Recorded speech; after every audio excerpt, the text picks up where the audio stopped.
a miscommunication is not, abuse is not just miscommunication, right? That's a Mhm. completely different thing. That's what maybe an abuser would want you to think, is that, Yes. oh, it's just we're not communicating properly. But abuse is not a communication issue. Abuse is an Mhm. abuse issue.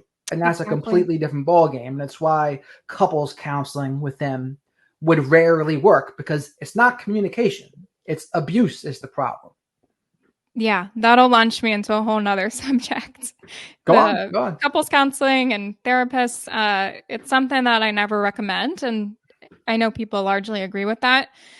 Because what happens when you go to couples counseling is they're going to likely take the approach of, okay, let's look at this in an equal way, and let's see what ways we can help this relationship. Let's look at the relationship issues and see, or the marriage issues, and see how we can get on the same page. But you're never going to get on the same page with the abuser, because the abuser wants you to think it's just a bad relationship dynamic, uh, but it's not. And some counselors are really wise to say, wait, something's wrong here. I'm not going to see you both anymore as a couple. But Mm, a lot will counsel them as a couple, like this is a marriage issue, which is going to confuse the victim more and really spin them out. right. That'll just take them to a whole nother level. And I know that's part of your story too, where your ex, he was able to smooth talk all sorts of people in many different places, whether it was church or rehabs or other Hmm. kinds of counselors. He was able to talk to them and convince them that he was doing awesome, doing everything the right way, getting special privileges. And it's tricky even for the professionals to not see through some of this stuff.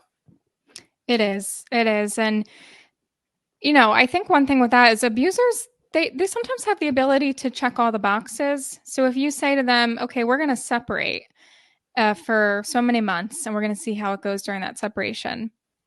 Number one, you're going to find that you never get the time away from them that you need. They're never going to give you that time to let you actually think and have quiet. They're constantly going to interject your boundary. If you set a boundary saying, "Hey, can we not talk for a few weeks? I really need to just have this separation." They're going to find ways to interrupt that because they don't want you to think for yourself. Anytime you get some sense of self back, that's a threat to them. So the problem with that is a lot of times they can check all the boxes, they can do all the things, they can win the people over, and then say, "Look, I've done all the things." And you'll go, "Well, I guess they did." That can be the case sometimes. Oh, They don't always, right? Sometimes that's not a part of someone's story. But for me, that was a part of our story where he was able to, yeah, I'll check those boxes. I'll do what you ask for a period of time, and then I will blow it all up and go back to the way I was before. right. So, And that's something that reminds me of what Lundy said in his book too, because he was an abuse counselor and people would come to him and he would be treating them for abuse. And he would say some people would act like the perfect client. They're the ones saying all of the right things. And he would realize if he talked to their spouse, that's the only way he would know that, oh, this person hasn't really changed at all. They're really just putting on a good show in group. And he yeah. said sometimes the people who put on the best show are the ones doing the worst behind closed doors, because it gives the facade, it gives them cover to say, oh, look at me, I'm doing so great in group. That, but then behind Mhm. closed doors, completely different story. Yeah. And I think another interesting thing he says in the book is that a lot of times the best thing for them is harsh consequences. It's not the therapy, it's not even always the abuser program. Sometimes them having legal consequences is a good thing. I think it I mean, helps. of course, if something's happening and you want those consequences to happen, people need justice for what's happened to them. But a lot of times it's not going to be the therapy, it's not going to be certainly not going to be the couples counseling, but consequences he talks about is a good thing for them. Yeah, they need that, because if there's no consequences for their actions, they're just going to keep on doing what they want to do anyway. Yeah. And I think an interesting part of your story as well, I don't talk about this part as much, but addiction is a big part of your story as well. In an addiction, in his case, is really what it is. But how did the addiction play into this whole thing? Yeah, so he had serious addiction issues, and that played a role because it keeps you looking in that direction like, oh, well, you think the big problem's the addiction, and it plays into feeling sorry for them. It plays into wanting to rescue them, and it creates a lot of chaos. Um, it creates more feelings of, am I abandoning them and their addiction if I walk away and say, I can't do this anymore. It can also create feelings of feeling more responsible for their life. So I felt Mm, very responsible that if I walk away, he could relapse, something could happen to him, and then it's going to be all my fault.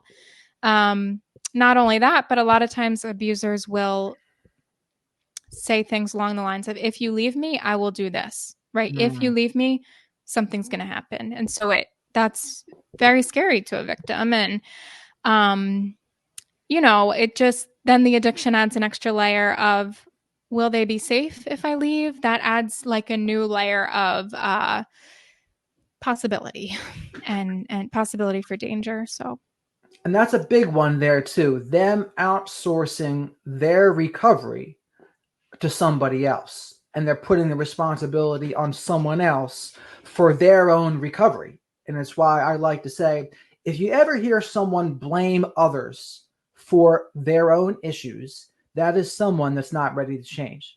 That person's not taking responsibility for their actions, and they're blaming someone else. And he was using that as a way to coerce and control you, and in some cases blackmail you too. Oh, if you don't do this, I'm going to go relapse, and then it's all your fault.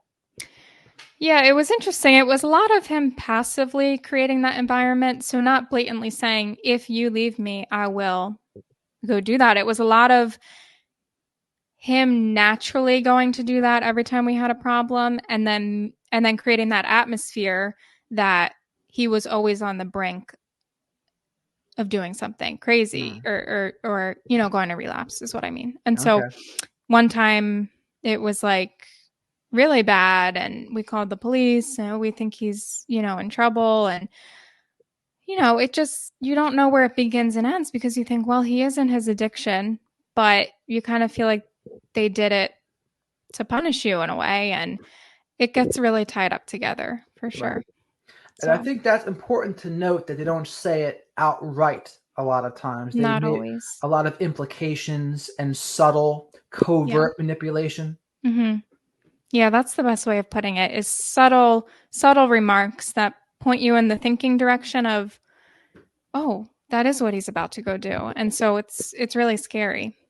Right. Hmm. And I think just overall with an addiction period, it's such a big thing that people can pretty easily think, oh, if they just stop using, everything will be better. And while I will say some people do improve if they were having a drug or alcohol problem, but it's certainly not everybody, because Hmm. some people will be abusive, sober, or drunk or high. It's just going to be, it'll just get worse when they're high, but they're still going to be abusive when they're sober anyway. Yeah. So it's important to remember that abuse is about power and control.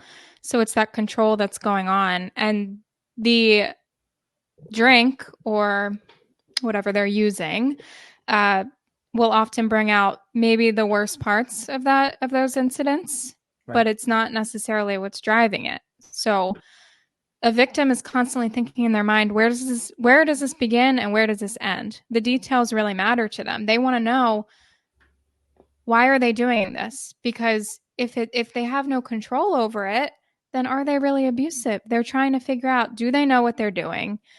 Where does it stem from? Because they're trying to validate themselves and validate their experience. But yeah, all I can say is those things might bring out the worst incidents of them, but it's not what's directly causing it. It's that power and control. And Right. so there's no excuse, And for the that's mistreatment. very important to note, that it's not the drug or alcohol's fault. It's them that Hmm. needs to change. The drugs and alcohol just gasoline on the fire, really. And Yeah. I think another thing I've heard you say is that you're always thinking you're on the verge of a breakthrough. when you're in a trauma bond with them. You think, oh, or they came up with a little bit of a self-aware thing to say, or they'll apologize a lot. That's another big one too, because a lot Yeah. of people think abusers or narcissists is what they will call them too. But Mm-hmm. and that's another thing we can talk about, that how you don't really even say the word narcissist, which is cool. But apologizing is something they will do. They will say anything when it comes to getting what they want and having more power and control over other people. And I think that's very important for people to understand. Yeah, it is. I think, again, that's where we get tripped up sometimes. And that's also where they get confused with, are they a narcissist or are they not? And they go down that whole thought loop. And it's like, all right, let's look at the mistreatment that's happening. And I know everybody would agree with this across the board, that what matters is that you're being mistreated and that there's abuse. But to the victim, the details really matter. Like, they want to know, who are they in nature? Because if I'm wrong, they always think, the victim feels that they're overreacting, that they're being too sensitive, and that they've got it all wrong, that it's just a big misunderstanding, because that's what the abuser constantly wants them to believe. So they go into those thought paths of, oh my gosh, they said this new self-aware thing, or maybe or they think as soon as I break it off, that's going to be their big wake-up call, and I'm going to miss out on everything that I hoped for, prayed for, wanted so much, and that the next person is going to, reap all the benefits, Uh, or the new supply is going to just pick up right where we left off, and then that's a very scary thought to them. I'm actually so glad you mentioned that, because that is probably a big one that people think, I don't want this next person, this next woman, to reap all the benefits of all the hard work I put in. I don't Mhm. want them to get this good version of this guy that they think might appear on the other side of whatever. But Mhm. even though it's not going to happen, right? So they're going to be that same person with the next person too. Yeah. But it's important that, because you're certainly not alone when how you said that. Yeah, and that's what I mean by, they always want you to think they're right on the brink of that breakthrough. They make it seem like that good version of them is right there. Like if we just get this right and that right, then I'll be great, because they want to keep you tied up with them. The Right. whole purpose is to whatever they need to do to keep control, however they need to get there, right? It doesn't always look one specific way, but sometimes that's part of it, where they want you to think, "Oh, I was just about to be great, and now you're gonna leave me in the dust," you know? Right. So, And when they get you second guessing yourself like that because of all the gaslighting, etc., it's effective. It's effective when they say it that way and they put it and they frame it that way. So it's important for people to know that's what it looks like and that's what it could sound like. And it might be little differences in the variables between relationship to relationship, but a lot of the base behaviors will be very similar. yeah. And another thing I struggled with a lot was comparing my experience to other women's stories that I was hearing, or other people's stories. I was thinking, if any one part of my story didn't look exactly like someone else's experience, I thought that mine Hmm. didn't fit anywhere. Like, is mine I was hearing a lot of these terms on the internet. I was starting to search, like, what kind of person am I dealing with here? What is emotional abuse? What's Darvo? What's this and that? And if one piece of my story didn't fit with that, I thought, like, then it's not domestic violence. Then they're not really abusive, and I do have it all wrong. Hmm. That's what I work with women to untangle and say, number one, never compare your experience to someone else's.